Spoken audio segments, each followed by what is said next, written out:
కాబట్టి దానికోసం అని చెప్పేసి ఈరోజు ఈ కార్యక్రమం ఏర్పాటు చేశాం. వెంకట్రావు ఒకటే అన్నాడు, పోయినసారి కూడా మనం ఆ రోజు పెట్టుకున్న ఏవన్లో ఆ రోజు మీకు వేరే ప్రోగ్రాంల వల్ల లేట్ చేశారు, ఈసారి మాత్రం ఖచ్చితంగా 7 గంటలకి మన కార్యక్రమానికి మీరు రావాలి అని చెప్పారు. మేము 6:30 కల్లా రెడీగానే ఉన్నాం. ఇంకో కార్యక్రమానికి కూడా పోయాను. కాకపోతే మన వాళ్ళ దగ్గర ఇక్కడ కొంత లేట్ అవటం వల్ల 9 గంటలకి మొదలు పెట్టాల్సిన పరిస్థితి వచ్చింది. ఏదైనా కూడా ఒక మంచి ఆర్గనైజ్ చేసి ఈరోజు ఎంతో చక్కగా ఈ కార్యక్రమాన్ని నిర్వహించిన ఈ కార్యవర్గ సభ్యులందరూ కూడా మనస్ఫూర్తిగా నా అభినందనలు తెలియజేస్తున్నాను. ఒకసారి మనం గమనించుకుంటే, మనం తెలుగుదేశం పార్టీ వచ్చినప్పటి నుంచి ఎన్టీ రామారావు గారితో ఉండేవాళ్ళు. యాదవులు కూడా ఎప్పుడు తెలుగుదేశం పార్టీ కోసమే పనిచేసేవాళ్ళు. ఏది ఉన్నా కూడా తెలుగుదేశం యాదవులు ఎవరైనా అంటే వాళ్ళు తెలుగుదేశం అని చెప్పేసి ఇంతకుముందు ఎప్పటి నుంచి అయినా కూడా చెప్తా ఉండేవాళ్ళని చెప్పేసి కూడా నేను తెలియజేస్తా ఉన్నా. అనేక కార్యక్రమాలు కూడా మన తెలుగుదేశం పార్టీ వచ్చిన తర్వాతే యాదవులను కూడా అనేక రకాలుగా కూడా వాళ్ళకి అవకాశాలు ఇచ్చింది కూడా తెలుగుదేశం పార్టీ అని చెప్పి కూడా నేను గుర్తు చేస్తా ఉన్నా. ఎందుకంటే మన వాళ్ళంతా కూడా చెప్పారు, దాంట్లో ఎవరెవరు ఎంతమంది మనం ఈరోజు ఇచ్చారు. మన జిల్లాలోనే మనకి క్యాండిడేట్గా మనకి ఎంఎం కొండయ్య గారికి ఇచ్చారు. మన బాలాజీ గారిని పోయినసారి జడ్పీ చైర్మన్ చేశారు. అదేవిధంగా ఇప్పుడు జిల్లా పార్టీ అధ్యక్షుడిగా మన బాలాజీ గారిని పెట్టాం. అదేవిధంగా ఎన్నో పదవులను బట్టి పరిస్థితులను బట్టి అంతకుముందు సుబ్బారావు గారికి కూడా గంధం చైర్మన్ కూడా ఆ రోజు కూడా మన గవర్నమెంట్లో మన మీటింగ్ కూడా జరిగింది. ఏదో ఒక అవకాశాలను బట్టి పరిస్థితులను బట్టి వాళ్ళకి ఒక రకమైన గుర్తింపు తెలుగుదేశం పార్టీ ఇచ్చిందని చెప్పి కూడా మీకు ఈ సందర్భంగా నేను తెలియజేస్తా ఉన్నాను. కాబట్టి మనం కూడా ఇప్పుడుండే రాక్షస పాలన పోవాలి. ప్రతి ఒక్కరు కూడా మనం కసిగా పనిచేయాల్సిన అవసరాలు ఉన్నాయి. ఎందుకంటే ఒక నియంత పాలన, ఒక ఫ్యాక్షనిస్ట్ని ఈరోజు రాష్ట్ర ముఖ్యమంత్రి అయ్యాడు, ఒక సైకో ఈరోజు ముఖ్యమంత్రి అయ్యారు. ఎవరైనా ఇబ్బందుల్లో ఉంటే బాధతో మనం చూస్తాం. ఈ ముఖ్యమంత్రి ఎవరైనా ఇబ్బందుల్లో ఉంటే నవ్వుతాడు, చనిపోయిన వాళ్ళ దగ్గరికి వెళ్తే నవ్వుతా దండేస్తాడు. అలాంటి ముఖ్యమంత్రిని ఈరోజు ఒక్క అవకాశం అనే కారణం చేత ఈరోజు అందరూ కూడా ఎన్నుకోవటం, ఈరోజు రాష్ట్రాన్ని బస్టు పట్టించడం మనందరికి కూడా తెలిసిన విషయాలని చెప్పి కూడా మేము తెలియజేస్తా ఉన్నాం. ఈరోజు పూర్తిగా 20 సంవత్సరాలు వెనక్కి తీసుకెళ్లారు. నవరత్నాల్లో ఎన్నో చెప్పాడు ఆయన. 45 సంవత్సరాలకే పెన్షన్ ఇస్తున్నాడు. అదేవిధంగా మద్య నిషేధం చేస్తాన్నాడు. అమ్మ ఊళ్ళో 2 పిల్లలుంటే 2 పిల్లలను చదివిస్తానన్నాడు. ఎంతమంది పిల్లలుంటే వాళ్ళని చదివిస్తానన్నాడు. అదేవిధంగా ఆరోగ్యశ్రీ కూడా ఎన్నో నేను చేయిస్తానని చెప్పాడు. ఎన్నో కార్యక్రమాలు. అదేవిధంగా జాబ్ క్యాలెండర్ మీద మనము నెల సంవత్సరానికి వచ్చేకి 25,000 మందికి ఉద్యోగాలు ఇస్తానని చెప్పేసి అప్పుడు మాయమాటలు చెప్పాడు. ఈరోజు అనేక అబద్ధాలు చెప్పి ఒక్క అవకాశం అని చెప్పేసి ఎక్కిన ఈ సైకో ముఖ్యమంత్రి ఈరోజు రాష్ట్రం ఏ పరిస్థితిలో ఉందనేది కూడా మీరు గుర్తుంచుకోవాలి. అమ్మఒడిలో ఈరోజు ఒకరికే ఇస్తామని చెప్పేసి మళ్ళీ మాట మార్చాడు. అది కూడా ఎంతమందికి ఇస్తున్నారో ఏం చేస్తున్నారో ఇక్కడ ఉండే చాలా మంది కూడా మీ అందరికి కూడా తెలుసు.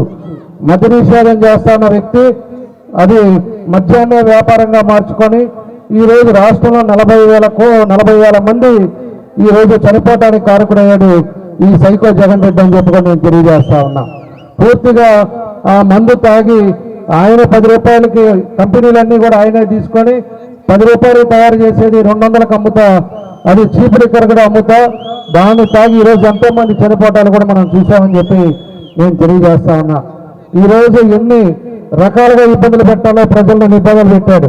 ఈరోజు ప్రజలు బయటకు వచ్చి ఏదైనా మాట్లాడాలంటే వాళ్ళ మీద కేసులు పెట్టే పరిస్థితి, వాళ్ళ ఆస్తుల మీద పోయే పరిస్థితి, వాళ్ళు ఉద్యోగం చేస్తుంటే వాళ్ళని ట్రాన్స్ఫర్ చేసే పరిస్థితి. అదేవిధంగా వాళ్ళు ఏదైతే ఉన్నారో వ్యాపారాలు కానీ ఏదైనా ఉంటే ఏసీబీ రైడ్ చేయటం, పాత ఇప్పుడు 20 సంవత్సరాలు ఉంటే 20 సంవత్సరాలు అప్పుడు ఎప్పుడో కేసు ఉంటే దానితో పోలీసు వాళ్ళని ఇంటికి పంపించడం. ఈ రకంగా ఈ 5 ఏళ్ళు జరిగింది తప్పితే ఎక్కడైనా కూడా ఏదైనా కూడా ప్రజలకు ఉపయోగపడే కార్యక్రమాలు మన రాష్ట్రం కానీ మన నియోజకవర్గం కానీ జరిగిందా అని చెప్పేసి కూడా నేను అడుగుతా ఉన్నా. ఈరోజు పూర్తిగా మనం చేసిన కార్యక్రమాలు మనం చేసిన పనులు తప్పితే మన ఒంగోలులో ఏదైనా ఒకటన్నా జరిగిందా? మీ 2 డివిజన్లో దగ్గర 7-8 కోట్ల రూపాయలు పనిచేశాను నేను వచ్చిన తర్వాత. మొత్తం సిమెంట్ రోడ్లు కానీ డ్రైన్లు కానీ కరెంటు కానీ పెన్షన్లు కూడా అడిగే వారికి లేకుండా పెన్షన్లు కానీ అన్నీ కూడా మనం చేశాం. ఈరోజు ఏదైనా మీ డివిజన్లో ఒక పని జరిగిందా మీరు ఆలోచించాలి. మీరు కూడా పూర్తిగా 5 సంవత్సరాలు కనపడలా పెద్ద మనిషి లాస్ట్ 3 నెలల ముందు వచ్చాడు, మేము పట్టాలు ఇస్తాం అని చెప్పేసి ఈరోజు దాని మాయమాట చేస్తా 25,000 పట్టాలని చెప్పి ఈరోజు అందరూ కూడా వాళ్ళు తిరుగుతూ ఉన్నారు. 25 పట్టాల్లో ల్యాండ్ రిజిస్ట్రేషన్ గల కొంత పార్ట్ దాంట్లో కూడా పట్టాలు ఇస్తానని చెప్పి దొంగ పట్టాలు కూడా తీసుకొచ్చి ఒక్కొక్కరికి ఒక్కొక్క రకంగా దొంగ పట్టాలు తీసుకొచ్చి ఈరోజు 200 రూపాయల చీర అదేవిధంగా 300 రూపాయల షర్టు ప్యాంటు ఇచ్చి నసల కన్నీరు గారిస్తా ఉన్నాడు. అవునా కదా? మీరు చెప్పాలమ్మా ఆడోళ్ళు. ఆ 200 చీర ఒక్కసారి ఉతికితే పోద్ది. అంటే మీ జీవితంలో మీకు ఆయన ఇచ్చే 200 రూపాయల చీరలు ఏ విధంగా ఉందనేది కూడా మనం ఆలోచించుకోవాలి. ఈరోజు అవినీతి డబ్బుల కోసం అవినీతి డబ్బు సంపాదించి 4 సంవత్సరాలు ఆయన ఊరొదిలి పెట్టి వెళ్ళి ఈరోజు పూర్తిగా ఎక్కడన్నా ఉండి లాస్ట్ మినిట్లో వచ్చి ప్రతి ఎలక్షన్కి ఇదే పద్ధతి. పోయినసారి ప్రతిసారి నీళ్ళు ఇస్తేనే పోటీ చేస్తా అన్నాడు. అంతకుముందు పట్టాలు దొంగ పట్టాలు ఇచ్చేసి ఆ టైంలో పోటీ చేసి గెలిచాడు. ఈరోజు ఉండే పరిస్థితులను మనం గుర్తుపెట్టుకోవాలి. మీకు దగ్గరుండి పనిచేసేవాళ్ళు కావాలా, లేకపోతే ఎక్కడో ప్యాకెట క్యాష్ను ఆడేవాళ్ళు. మీరు కూడా గోవాకి ఏదైనా పని ఉంటే మీరు గోవాకో శ్రీలంకకో పోయి అక్కడికి ఛార్జీలు తీసుకొని పోయి నాకు ఈ పని ఉందని చెప్పి అడిగే పరిస్థితి కావాలా అనేది కూడా మీరు గుర్తించుకోండి. ఎందుకంటే మనుషులు ఉండరు. మీకు ఏదో సమస్య వస్తుంది, సమస్య వచ్చినప్పుడు ఎక్కడికి పోవాలి? ఎత్తుకొని గోవా వెళ్ళాలి, లేకపోతే శ్రీలంక వెళ్ళాలి. అలాంటి వ్యక్తులు కావాలనేది కూడా గుర్తుపెట్టుకోండి. ఈరోజు పూర్తిగా బెదిరింపులతోటి ఈరోజు జరుగుతూ ఉంది. మన ఎక్కడా లేని ఒంగోలులోనే మన స్థలాలన్నీ కూడా ఎన్ని కబ్జాలు జరిగినాయో మీరు ఒకసారి ఆలోచించుకోండి. బ్రాహ్మణ భూమిని కబ్జాలు చేశారు. ఇక్కడ శాఖలు కొంటుంటే అయిపోయిన తర్వాత ఇప్పుడు వస్తారు పట్టాలు ఇస్తామని చెప్పి. అదేవిధంగా వేరే వాళ్ళ దొంగ స్టాంపులు పెట్టి దొంగ స్టాంపులను కూడా మన ఒంగోలుని స్టేట్లో ప్రతిరోజు చెప్పుకునే విధంగా ఒంగోలుని ఈ 3 నెలల లోపల మొత్తం ఎన్ని కార్యక్రమాలు జరిగినాయో మనం ఒకసారి ఆలోచించుకోవాలి. ఎన్ని పరిస్థితులు గుర్తుపెట్టుకోవాలని చెప్పేసి కూడా మీ అందరిని తెలియజేస్తున్నా. మంచి చెడు ఒకటి ఆలోచించుకోండి. మంచి చెడు అనేది ఒకటి గుర్తుపెట్టుకోండి. ఏదైనా కూడా వాళ్ళు ఇచ్చే అవినీతి డబ్బు 5,000 ఇస్తానంటాడు, రేపు 10,000 ఇస్తానంటాడు.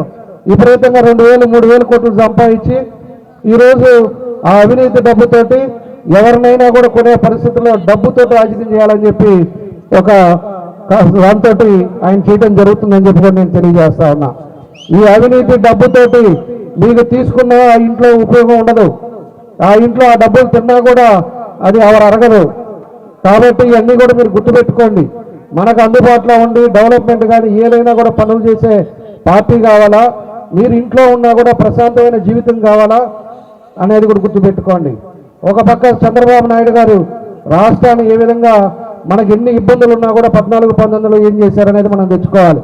ఎన్నో కంపెనీలు తీసుకొచ్చారు, ఎంతో మందికి ఉద్యోగాలు వచ్చినాయి.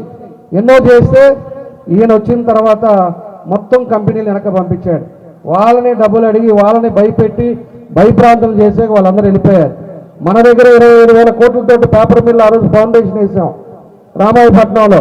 అది కానీ మనకు కానీ జరిగి ఉంటే 16,000 ఉద్యోగాలు వచ్చేది. 16,000 ఉద్యోగాలు ఈరోజు మనకు ఉండుంటే మన యువత కరెక్ట్ అయ్యేవాళ్ళు. మన యువత గంజాయికి అలవాటు అయ్యేవాళ్ళు కాదు, మన యువత డ్రగ్స్కి అలవాటు అయ్యేవాళ్ళు కాదు, ఖాళీగా తిరిగేవాళ్ళు కాదు. పేదలు ఎంతోమంది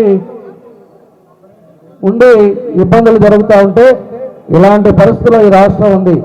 నిన్న కూడా మాట్లాడుతూ ఉన్నాడు, వాళ్ళ అబ్బాయినంటే సైకో అనకూడదని చెప్పేసి. నేను ఇప్పుడు కూడా చెప్తా ఉన్నా, మాకేమీ పిచ్చి కాదు అనడానికి, లేకపోతే మేమేదో కావాలని మాట్లాడటం కాదు. ఆయన వచ్చిన తర్వాతే ఇక్కడ కక్ష సాధింపులు అనేది మొదలైంది. ఎవరిని ఎంతమందిని పార్టీ వాళ్ళకి ఫోన్లు చేస్తున్నారో, ఎంతమందిని ఇబ్బందులు పెడుతున్నాడో నువ్వు తెలుసుకో. మీ కార్యకర్తలతో మాట్లాడు, మీ లీడర్లతో మాట్లాడు. కాబట్టే మేము సైకో అంటున్నాం. ఈరోజు పార్టీలోకి అభిమానంగా మన దగ్గరికి వస్తే వాళ్ళకి ఫోన్లు చేసి బెదిరిస్తారు, వాళ్ళని మేము ఏదో ఒకటి చేస్తామని చెప్పి అంటారు. కాబట్టి ఇవన్నీ కూడా జరుగుతూ ఉన్నాయి. ఇవన్నీ కూడా మనం గుర్తుపెట్టుకోవాలి. కాబట్టే నేను సైకో అన్నా. నువ్వేదో వైఎస్ఆర్ వాళ్ళు ఉన్నారు, ఖబర్దార్ గిబర్దారులు అంటే చాలా మాట్లాడతాం మేము కూడా. నువ్వేదో చాలా ఒక రకంగా ఒక పక్కే చూసావు, మేమేం గమ్ముకుండేవాళ్ళం కాదు. మేము కూడా చాలా నువ్వేదో డబ్బు నీ దగ్గర అవినీతి డబ్బు ఉండొచ్చు, మన దగ్గర జనాలు ఉన్నారు, అది గుర్తుపెట్టుకోవాలి. నీ ఇష్టారాజ్యంగా కొడుకుని కంట్రోల్లో పెట్టుకో. కొడుకుని కంట్రోల్ పెట్టుకొని మాట్లాడితే మేము కూడా ఏం మాట్లాడకుండా మా పనులు ఎవరైనా చేసేవాళ్ళు చేస్తారు. అంతేగాని మా వాళ్ళకి ఫోన్లు చేసి బెదిరిస్తే మేము ఊరుకునేది లేదు. సైకో బుల్లి సైకో అని అంటానే ఉంటాం, శిష్యేంద్రి అని అంటానే ఉంటాం. ఇవన్నీ కూడా జరుగుతూ ఉంటుంది. కాబట్టి ఇవన్నీ కూడా గుర్తు పెట్టుకొని కరెక్ట్గా ఉంటే బాగుంటుందని చెప్పుకొని నేను తెలియజేస్తున్నా. ఇంకొకటి కూడా ఒకటే మీకు తెలియజేస్తున్నా, టైం అయిపోయింది కాబట్టి మనకి ఏవైతే టిట్కో హౌసెస్ ఉన్నాయో దాంట్లో ఎవరైతే పెట్టుకున్నారో వాళ్ళందరికీ కూడా ఖచ్చితంగా మేము రాగానే ఇల్లు ఇచ్చేస్తాం. అదేవిధంగా ఎవరైతే ఇంకా లేకుండా ఉన్నారో 2 సెంట్ల భూమి వాళ్ళందరికీ కూడా ఖచ్చితంగా ఇస్తామని చెప్పి ఈ సందర్భంగా మేము తెలియజేస్తా ఉన్నాం. దాంతోపాటు మన వాళ్ళు అడిగినట్టు ఏదైతే యాదవ భవన్ కానీ అదేవిధంగా మన టైంలో 34% రిజర్వేషన్ ఉంటే దాన్ని సైకో జగన్ వచ్చిన తర్వాత 24% చేశారు. దాన్ని కూడా మనం ఖచ్చితంగా రేపు రాగానే 34% చేస్తాం. యాదవ భవన్ కూడా మనం ఖచ్చితంగా చేసి ముందుకు తీసుకెళ్తామని చెప్పి కూడా మన వాళ్ళు ఏదైతే అడిగారో అవి తప్పకుండా మనం రేపు ప్రభుత్వం వచ్చిన తర్వాత చేస్తామని చెప్పి మరోసారి మీ అందరికీ తెలియజేస్తూ ఈరోజు మీరు మంచి మనసుతో స్వాగతం పలికిన మీ అందరికి కూడా మనస్ఫూర్తిగా పేరు పేరున నా అభినందనలు ధన్యవాదాలు తెలియజేస్తూ సెలవు తీసుకుంటున్నాను. జై హింద్. మనందరం కూడా బలపరిచి, ఎందుకు బలపరచాలంటే మనం చూస్తున్నాం గత 5 సంవత్సరాల్లో మన రాష్ట్రాన్ని ఏ విధంగా ఈ జగన్మోహన్ పరిపాలన ఎంత దరిద్రంగా ఉందో. ముఖ్యంగా 56 కార్పొరేషన్లు పెట్టాడు, బీసీ కార్పొరేషన్లు. ఒక్కళ్ళకు కూడా ₹1 ఇవ్వాల. ఆ చైర్మన్లకి కూర్చోవడానికి కుర్చీలు కూడా లేవు. ఈరోజు మన చంద్రబాబు నాయుడు గారు మన బీసీల కోసం బీసీల డిక్లరేషన్లో క్లియర్గా చెప్పున్నాడు.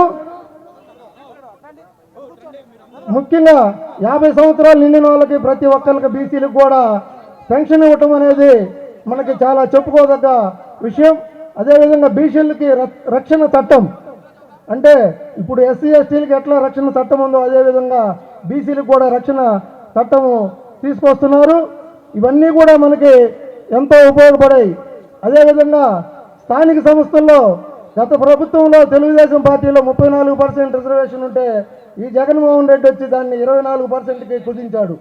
అంటే దాదాపు మనకి ఒక 10% పైన రిజర్వేషన్లు కోల్పోయాం. అది మళ్ళా మన చంద్రబాబు నాయుడు గారు మళ్ళీ 34% చేయడానికి మేనిఫెస్టోలో పెట్టున్నాడు. కాబట్టి ఇవన్నీ దృష్టిలో ఉంచుకొని ముఖ్యంగా మనం ఇప్పుడు దాకా డిస్ప్లే చేసుకున్నాం. ఒంగోలు నియోజకవర్గాన్ని దామచల జనార్దన్ రావు గారు ఏ విధంగా అభివృద్ధి చేశాడో, ఆయన చేసిన రోడ్లు కానీ, కట్టించిన బ్రిడ్జీలు కానీ, అదేవిధంగా సిమెంట్ రోడ్లు కానీ,